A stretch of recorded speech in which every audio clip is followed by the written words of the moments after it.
Pour aider les blouses blanches, ce fabricant de t-shirts s'est retroussé les manches.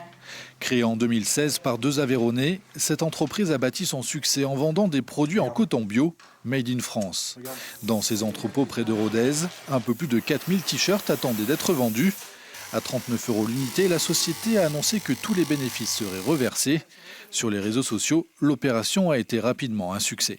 Ce qui a dû mettre un terme à l'opération, c'est son succès au final, puisque nos clients ont écoulé les stocks du t-shirt propre, donc au final on n'a plus rien à vendre, ou très peu de stocks. En termes de chiffres, ça donne 4712 t-shirts vendus sur la semaine. Nous, on a décidé de reverser l'ensemble de nos bénéfices à la Fondation de France, c'est-à-dire environ 10 € par t-shirt. Donc ça équivaut à 47 120 € récoltés pour la Fondation de France. Depuis le début de la crise sanitaire, nombreuses sont les entreprises à se mobiliser dans la lutte contre le Covid-19. Plus de 300 collectes, comme celle du t-shirt propre, ont déjà été lancées au bénéfice de la Fondation de France. 17 millions d'euros ont été récoltés, de l'argent destiné à aider le personnel soignant, mais pas seulement. Un tiers pour les personnels soignants, pour faire face à la crise sanitaire, aider les personnes qui sont à l'hôpital, aider les personnels soignants à faire face.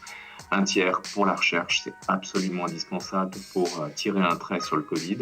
Et puis enfin, un tiers très important pour les personnes qui souffrent du confinement aujourd'hui, les personnes isolées et les personnes à la rue.